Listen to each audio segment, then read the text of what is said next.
دوستو، پردہ کرنے کو اسلام دھرم میں ایک عورت کی پہچان مانا جاتا ہے۔ یہی وجہ ہے کہ آپ چاہیں دنیا کے کسی مسلم دیش میں ہو یا پھر امریکہ اور یورپ جیسے کسی ماڈرن دیش میں ہو، ہر جگہ پر آپ کو زیادہ تر مسلم عورتیں پردے میں ہی نظر آئیں گی۔ اس کے علاوہ اگر آپ لوگوں کی سڑک پر چلتی ہوئی کسی ایسی عورت پر نظر پڑے گی کہ جو نقاب یا پھر پردہ پہنے ہوئے ہوگی تو آپ لوگوں کے دماغ میں بھی سب سے پہلے خیال ایک مسلم عورت کا ہی آئے گا، کیونکہ ظاہر ہے مسلم عورتیں ہی پردہ کرتی ہیں۔ مگر دوستو، آج کی اس ویڈیو میں ہم آپ لوگوں کو ہماری دنیا کے ہی ایک علاقے میں بسے ہوئے ایک ایسے خاص اور عجیب و غریب قبیلے کے بارے میں بتائیں گے کہ جو قبیلہ ویسے تو 100% پوری طرح سے مسلمان ہے، مگر اس قبیلے کے رسم و رواج، اس کا کلچر، اس کا ٹریڈیشن دنیا کے دوسرے علاقوں میں رہنے والے مسلمانوں سے بالکل الگ ہے۔ آپ کو جان کر شاید حیرانی ہوگی کہ پوری مسلم دنیا سے الٹ اس قبیلے میں عورتوں کی بجائے مرد پردہ کرتے ہیں۔ آج کے دور میں اس قبیلے کے لوگوں کی تعداد لگ بھگ 20 لاکھ کے قریب ہے، جو افریقہ کے کئی الگ الگ دیشوں میں آباد ہے۔ دراصل دوستو، اس قبیلے کو ٹوریک کے نام سے جانا جاتا ہے۔ اس قبیلے کے لوگ صحارا ریگستان کے پرانے واسی ہوا کرتے تھے۔ یہی وجہ ہے کہ آج کے دور میں بھی یہ لیبیا، مالی اور نائجیریا جیسے ان سبھی دیشوں میں آباد ہیں کہ جہاں پر صحارا ریگستان موجود ہے۔ اس قبیلے کا یہ اصول ہے کہ ان کے لڑکے جیسے ہی تھوڑے سے بڑے ہونا شروع ہوتے ہیں، ویسے ہی ان کو پردہ کروانا بھی شروع کروا دیا جاتا ہے، جبکہ دوسری طرف عورتوں کو پردہ کرنے کی بالکل بھی اجازت نہیں دی جاتی ہے۔ ان لوگوں کے مطابق وہی عورت زیادہ خوبصورت اور زیادہ عقل مند ہے کہ جو اپنے جسم کی زیادہ سے زیادہ نمائش کرے۔ آپ کو بتاتے چلیں کہ اس قبیلے کے لوگوں کا کئی صدیوں سے یہ ماننا ہے کہ صحارا ریگستان میں بہت بری بری روحیں ہمیشہ پھرتی رہتی ہیں، اور جب کبھی بھی یہ بری روحیں کسی مرد کو بے پردہ دیکھتی ہیں تو فوراً اس کے اوپر حملہ کر دیتی ہیں۔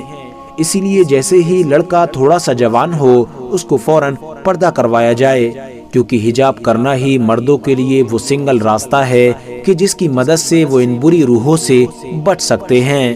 یہی وجہ ہے کہ ٹوریک قبیلے کے سارے ماں باپ کی یہ ذمہ داری ہے کہ جب ان کا لڑکا بہت زیادہ چھوٹا ہو تو وہ اس کے سر پر پگڑی باندھنا شروع کر دیں، اور جیسے ہی وہ تھوڑا سا بڑا ہو یعنی جوان ہو تو اس کو وہ پگڑی اتروا کر پردہ کروانا بھی شروع کروا دیتے ہیں۔ ایک ایسا پردہ کہ جس کے بعد ان کے چہرے پر سوائے آنکھوں کے کچھ بھی نظر نہیں آتا ہے۔ ٹوریک کے قبیلے کے آدمیوں کو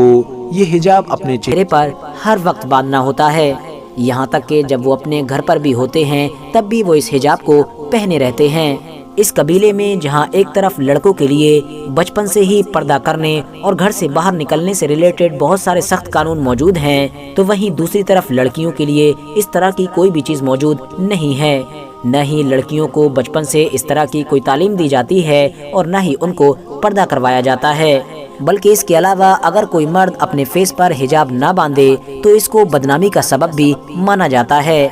حیرانی کی بات یہ بھی ہے کہ ان کے قبیلے میں جب شادی ہوتی ہے تو اس میں بھی دولہا کا پورا فیس ایک حجاب کے ذریعے سے ڈھکا ہوا ہوتا ہے، جبکہ بیوی کے لیے اس طرح کی کوئی بھی چیز اب کیونکہ اس قبیلے کے سبھی آدمی حجاب کرتے ہیں، اسی لیے ہر آدمی کے لیے یہ ضروری ہے کہ وہ اپنی کوئی نہ کوئی ایک ایسی نشانی ضرور بنا لے کہ جس کے ذریعے سے اس کو تمام حجاب کیے ہوئے آدمیوں کے بیچ پہچانا جا سکے۔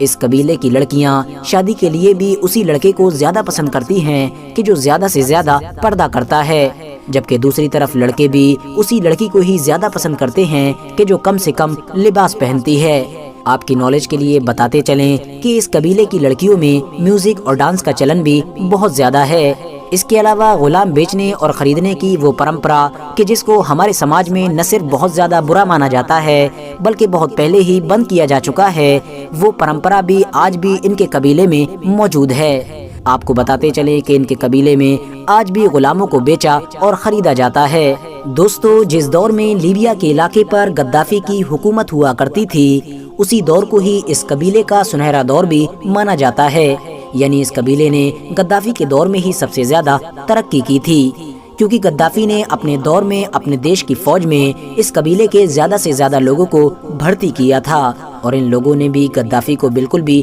مایوس نہیں کیا، کیونکہ انہوں نے نہ صرف اپنے آپ کو ہوشیار بلکہ طاقتور بھی ثابت کیا، ساتھ ہی ساتھ یہ گدافی کے لیے بہت زیادہ وفادار بھی ثابت ہوئے تھے، اتنے وفادار کہ گدافی کی موت کے بعد بھی ان لوگوں نے ان کا ساتھ نہیں چھوڑا، اور ان کے ایک بیٹے کہ جس کو سیف الاسلام کے نام سے جانا جاتا تھا، ان کی جان کو بچانے میں ایک اہم کردار ادا کیا۔ فی الحال دوستو، آج کی اپنی ویڈیو کو ہم یہیں پر ختم کرتے ہیں۔ ویڈیو پسند آنے پر نہ صرف ویڈیو کو لائک کریں بلکہ اپنے فرینڈز کے ساتھ بھی ضرور شیئر کریں، اور اسی طرح کی نالجبل اور ہسٹوریکل ویڈیوز ہمیشہ دیکھنے کے لیے ہمارے اس چینل کو سبسکرائب کر کے ساتھ ہی میں بیل آئیکن کو بھی پریس کر دیں۔